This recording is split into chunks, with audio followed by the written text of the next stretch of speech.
Kan nagaadhaan seen. Maal ture? Maaliif maal ture?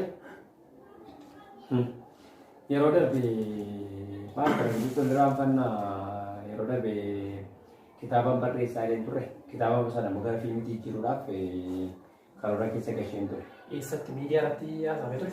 Miidiyaa irratti haasa'amee ture? Yeroo darbee bisaas jennaan haaluma ispoonsira tokko nu taatu laayidheennaan kitaaba sana jalqaba isa duubatti deebi'anii kaasuudhaaf kitaabichi baay'ee fudhatama guddaa qabaate yommuu fiilmitii jijjiirame uummata kanaaf irra bu'a qabeessa ta'a bifa kiliippiidhaan yoo ta'e jedhame innaa kana booda. Jechuun alaama akkasitti maal? Karaa miidiyaati moo waan sana dubbatti eessatti si argatti hin ta'u? Qaamuma inni dhufee mana kana dhufee walaasuusiifne kana booda haala ispoonsira tokko sin gaafadhennaan boosii wajjin mari'adhee moo maal wajjin mari'adhee isinitti maa torbee ta'ee na beellan tan. Maaltu fakkaate? Ani simitiiti nama sinsi fakkaatu fakkiisa argeen beeku. Beellamee nama akkasii beellamee nama qabu. Hojii biisiidha nama yoo turte argaa turte bilaa isaan turre asii immoo waan barreessaa turre. Kaampaaniyaa wajjin kolaaboreeshinii qabnaa isaan jiru waan ta'e haasaa ture. Maayikiroo sekendii hin qaban sekendii biti. Sadarkaan amma yeroo isaanis ba'e nama sanii hin qabu yeroo kamis akkas beellame hin beeku nama sinsi fakkaatu sun beellamee warreen. Anama seenaa sooftaan kana kitaabatti deebisee barreessuun isuma kitaabaan akka jiru kana gara fiilmitii jijjiiruudhaaf waa'ee maayikiroo sekendii sun taane nama maal attamitti namni du'eedha nama du'e tokko waan ta'e tokko irraanfata. Yeroo darbee boosii wajjin mari'adheettanii na beellamuu moonistaniire. Oh my god. Reefuun yaadadhaan ati tarii sagal gara abjuudhaan turte na qoraatti tokkotti fakkaatan eessatti na argee jechaan turre. Abjuudhaanii? Ta'uu dandeessa jechuun yoo taate deemika tarii isas ta'uu dandeessa kan jedhudha ammanii hin beellanne eessaan kan mooraa parsantii yoo beekamu balaa durubbannu jechuudha.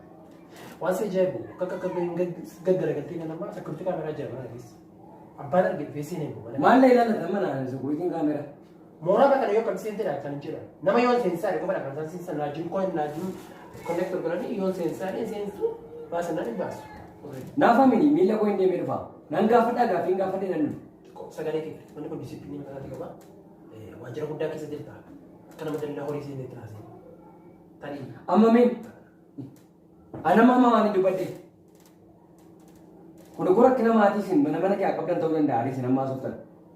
Kana sin gaafadhee aartii Oromoodhaaf Oromoo irratti dhaqanii wanta kana sin bira dhufu. Hin qabdu immoo sammuu qabnaa sammuu keenya kana gara fiilmitii jijjiiruudha. Aadaa sabichaa, duudhaa sabichaa. Sabicha nakifame seetusee tokko jira. Cajjeetti irra deebi'ee sabicha jedhama. Paarlaamaa deemtee akka kaasanii bakka isin buufatan moosi. Asiin beeku akka kotti. Jechuun sabicha itti argisiisa. Akka seentee aadaa sabichaa maal sabichaa. Kana jechuun komii. Maal ammamiin bakka bu'iinsaatti nama fudhatee turte naasii asiin beeku uummata kunuunsi hin beeku. Waliin dhaggeeffannu yoo dhaggeeffanne maal ta'a? Jechuun asii ol sinitti asii ol siniin jechuu osoo hin taane natu dhufee garuu akka dhufee beeka. Garuu isinis sabicha keessa jirtu. Anis sabicha keessa jiru.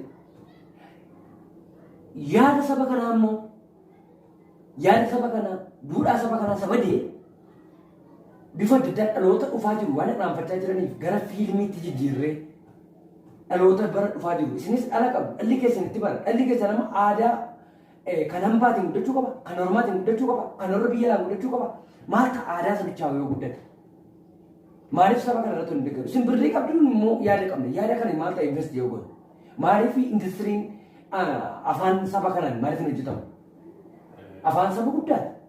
Yeroo baay'ee yeroo waa'ee aartii afaan Oromoo isaan kana maaliif isin akka mataa sun quunnaa? Carraa kana isin kenne nama taasisuuf kanaafi baay'ee haasofta. Tarii haasaa mataa taasisuuf kana fiilmitii jettee barreessisuu danda'a. Tarii yoo dhugoo barreessee jettanii haasaa mageetu nama caalu barbaada. Fakkeetti naas nama waajjira guddaa jette caal jettee maal osoo faca'uun qabdu akka tana. Ani waan si ajaa'iba jechuudha. Fuudhee akka sifannisan gochuu danda'an waamee humna nageenya rippiidhaan mooraati qabnu baay'ee waan kennaaf guddaa ta'etti mul'atu si galee akka namaatti waan jiru guddisuun barbaadan ammati ittiin ujummoo bishaanii ittiin nagaatoo rakkistan sana bituufidha moo ergan guddistate tarii yoo ta'e si dandeenya maaliif uummata keenyas keessa misooma isaatti gaggeeffata waan ta'eef jallisee daddaasmoo bira sinirraa intiraa ta'anii fayyadamu. Danda'u waan ta'eef tarii yoo ta'es gargaaruu dandeenya. Hin guddisu. Amma yoomitti garuu amma yoomitti akka kanatti aadaa ammatu aadaa kan biraa ta'e saba biraa ta'e amma isinii akkuma kanatti waan barri irratti kaatee hidhatanii dhatta isimatuni. Hojii beeku isaan hojiin hojjechaa irras isaaniin ibsima barrii qofa osoo hin taane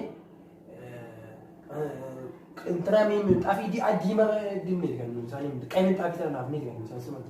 Garuu jarri sun qatti akkuma seenanii bakka sana ga'anii isa waan beeku qabnu qorataa seenaa miti. Si galee poozitiin irra yoo hojjedha saayitii nama piroofiitiidhaaf hojjenna nama hojii hojjenna nama hojii beeku hojjenna cal jennee saganaa baruu saganaa dhufii mata nama dhukkubsatii mata. Amma Oromoo paartii Oromoo biratti to'ate. Amma waldattuu wacuu dhiistee mana kanaa dhagaa. Namoo waliin guddifnoo. Ani aadaa Oromoo kana kan inni fedhi ofii koofi faayidaa mataa kootii dhuunfachuu osoo hin taane saba kana booda.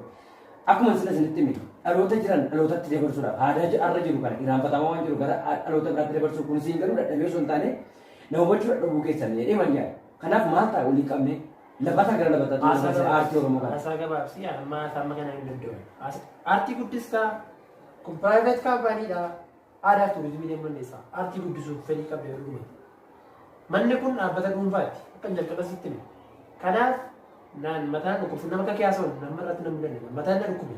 Parastaamoonni bitaa dhamma gadi gala. Bakka amma narraatii bayi.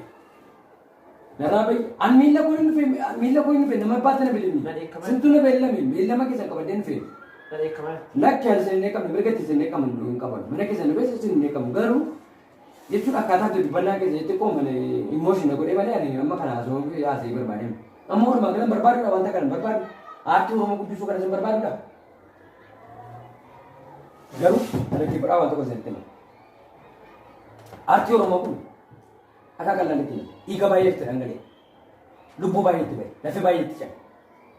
Dhugaa dubbachuuf anis akka kana faayidaadhaan yookaan kan aartii Oromoo dabarsee kennu osoo hin taane amma dhumaatti jabaadhee akkan galma geessu rabbis naa gargaaru isin immoo yoo lubbuun jiraan immoo dhuma garraa walumaa agarra.